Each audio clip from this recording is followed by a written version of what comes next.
Kamakailan lamang ay nabunyag ang mga kaso ng snatching ng riding in tandem sa lungsod ng Caloocan, kung saan dalawa sa mga suspect, menor de edad.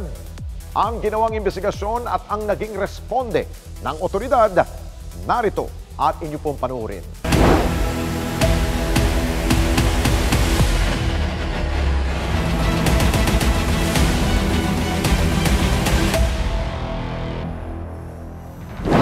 Nito lamang sa Setyembre ay muli na namang naging laman ng mga balita tungkol sa pambibiktima ng riding in tandem, kung saan ang krimen inaagaw nila ang mga gamit at cellphone ng kanilang mga biktima.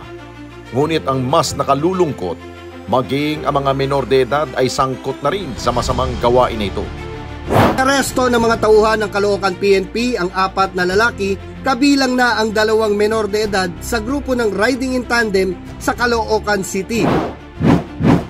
Sa mga kopya ng CCTV video na napasa kamay ng responde, sa unang video kitang-kita ang 2 babae na naglalakad sa isang kalye sa Caloocan.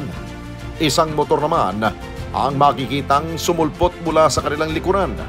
Pagdating sa gilid ng mga babae, dali-daling bumaba ang 2 sakay ng motor, habang ang driver naman ay humarang sa harap ng mga babae.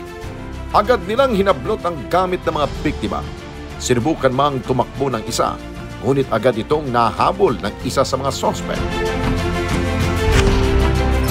Natumba naman ang isang biktima dahil sa pakipag-agawan sa mga kawatan. Ganitong eksena rin ang makikita sa mga sumunod na video. Payapang naglalakad ang isang babae bandang alas 4 na madaling araw, batay sa oras na nakalagay sa CCTV monitor. Maya-maya pa, dumating na ang isang motor at huminto sa gilid ng babae. Agad na bumaba ang sakay nito at pilit na inaagaw ang dala-dala ng biktima. Ang kawawang biktima, makikitang tumakbo na lamang sa lugar na kanyang pinanggalingan.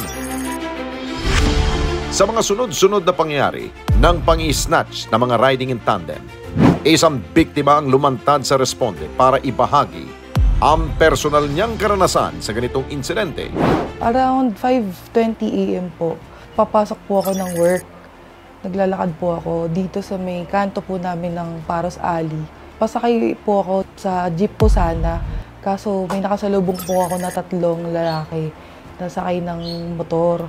Di ko po alam na mga hold-upper na po pala sila. Bigla na lang pong may tumapik ng balikat ko, tapos sinabi ko na, akin na yan, akin na yung mga gamit. Yung isa po kasi bumaba, hinarang po ako.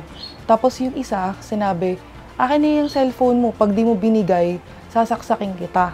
Nakita ko po kasi yung dala na kutsilyo. So binigay ko na yung cellphone ko, sabi ko, ayan na, gumanod na ako. Ang bilis po ng pangyayari, umalis na po sila. Hindi rin naman niya napansin na nasugatan siya sa pangyayari. Nakita ko po na may patalim sila eh. For sure, 3 silang may patalim. Kasi kahit ako, hindi ko alam na nasugatan ako eh. Nakita ko na lang, tumutulo na yung dugo ko. Tapos hinawakan ko nga po ibang part ng katawan ko kasi mamaya may tama ako, hindi ko alam eh.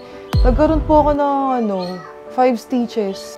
Kampante rin umano siya dahil doon siya nakatira sa lugar. Hindi po kasi naglaro yung isip ko na baka magnanakaw, na ganun, snatcher. Kasi nga, confident ako na taga dito ako sa lugar namin. Walang gagalaw sa akin, ganun. Kwento pa ni Paula, hindi lang siya ang biktima sa kanilang lugar. Actually po, marami na rin pong nabiktima dito. Meron nga po naglalakad na babae na dito, nakakaibigan ko din. 3 lalaki din po yun, kaso wala po silang motor. Naglalakad lang po, tapos hinarang po siya, sabi, akin na yung cellphone mo. Diyan din po sa street na yan. May ilaw po siya, kaso yung ilaw hindi po ganun kaliwanag. Tsaka hindi po talaga siya tinatao. Wala pong tao sa lugar na yun, kaya siguro yung mga snatcher, diyan po sila tumatambay. Diyan po nila inaabangan pag may mga pumapasok siguro. Yun po siguro target nila kasi yung nag-backtrack kami sa may CCTV, yung 3 na yon, marami po silang nakasalubong eh. Paikot-ikot na po sila dito sa lugar na to.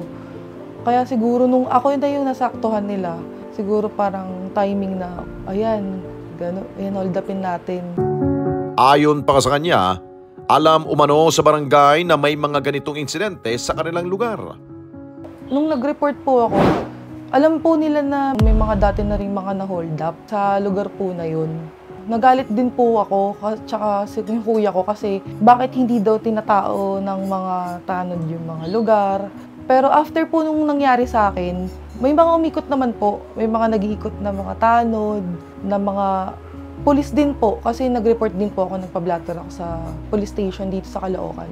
Inikot naman po nila, tsaka nag-investiga po sila nun after nung nangyari sa akin.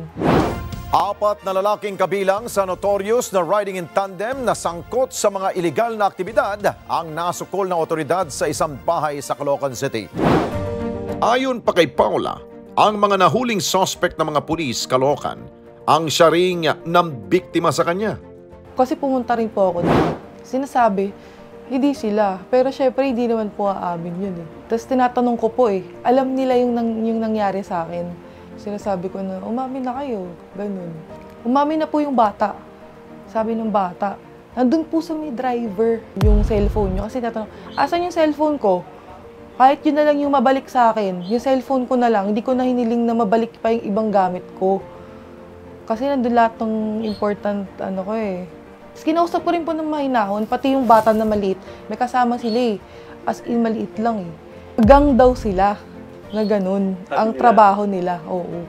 Tinuturo kung nasan yung driver. Sabi, taga ano po yan, ganito, ganyang lugar, ganun. Pero sabi naman po ng mga polis, nag-iimbestiga na daw po sila dun. Agad din kami nagtungo sa barangay upang alamin ang kanilang naging aksyon sa nangyari kay Paula. Sa totoo lang po, bukod pa sa mga nangyari sa kanya, meron talagang mga ibang biktima tulad ng mga akyat bahay. Pero lahat po ng yun nagawa ng paraan ng barangay natin. Hindi po natutulog ang tanod ng Barangay 14. Round the clock po ang ating rubing. Ongoing po yung ating CCTV camera, mga naka-full HD yun. Meron na rin po tayong mga itinalagang tanod, bawat kanto na may mga radyo. In case na ano man ang mangyari, i-radyo lang po. At paulit-ulit po namin na sinasabi sa mga mamamayan, yung aming hotline dito sa barangay. In case na ano man ang mangyari, laging itawag at lagi naman kaming nakaalalay at lagi kaming nakaresponde sa kanila. Nakipag-ugnayan din kami sa Caloocan PNP para alamin ang ginawa nilang investigasyon sa sunod-sunod na insidente ng snatching ng riding in tandem sa kanilang lungsod. Nagkaroon po ng robbery snatching at meron po tayong 4 na persons of interest noong September 19, 10:30 ng gabi. At base doon sa account ng witness na pumunta po doon at dumiretso sa ating himpilan diyan sa substation 2. At inanarrate niya po yung mga pangyayari. At bukod doon sa mga impormasyon na binigay sa atin, ay meron din po tayong mga pinagtanungan sa pamamagitan sa ating mga iba pa na ating pwedeng pagkuhanan ng impormasyon.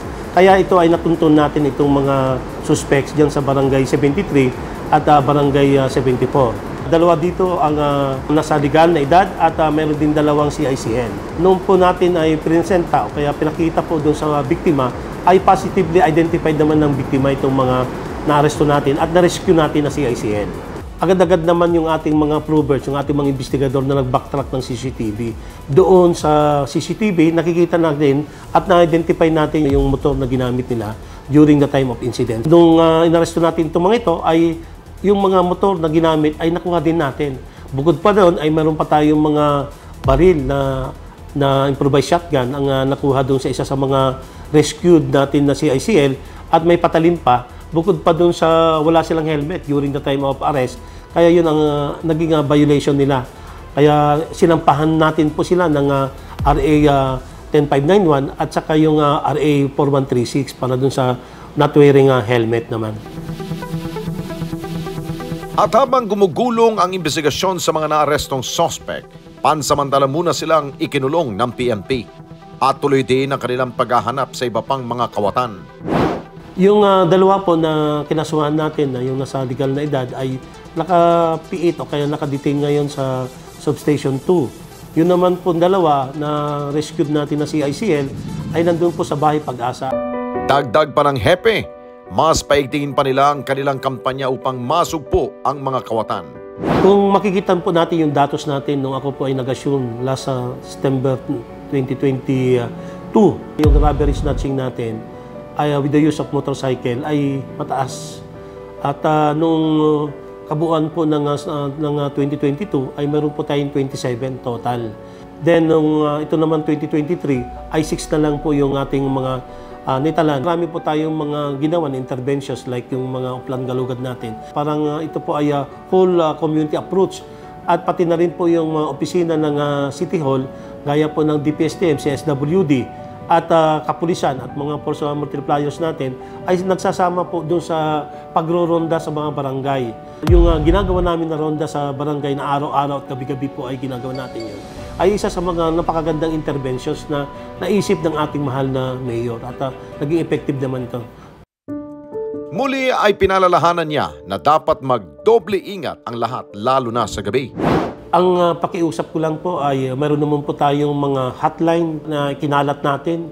Pwede niyo po kaming tawagan agad pag mayroon po kayong mga nakikita na kahina-hinala na mga tao na nakikita natin na pwede mang biktima sa atin, bukod pa doon sa ating pag-iingat. At siyempre ay andun yung natin yung kooperasyon ng bawat isa sa atin na dapat pag mayroon kayong mga impormasyon, kahit hindi po kayo ang biktima, ay dapat nyo sana na i-inform ang ating kapulisan para maagapan natin at maaksyonan natin agad. Sa panahon ng laganap ang krimen at karahasan, iba yung pag-iingat ang dapat nating gawin sa lahat ng pagkakataon. Dahil hindi natin alam kung kailan aatake ang mga masasamang elemento na lagi lamang nakamatyag sa mga inosenteng sibilyan.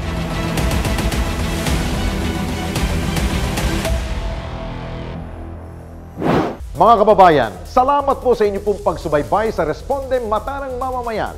Para mapanood pa ang iba pa naming pagresponde sa ating mga kababayan, i-click lamang ang subscribe button at i-follow lamang ang Net25 social media pages at Net25 TV.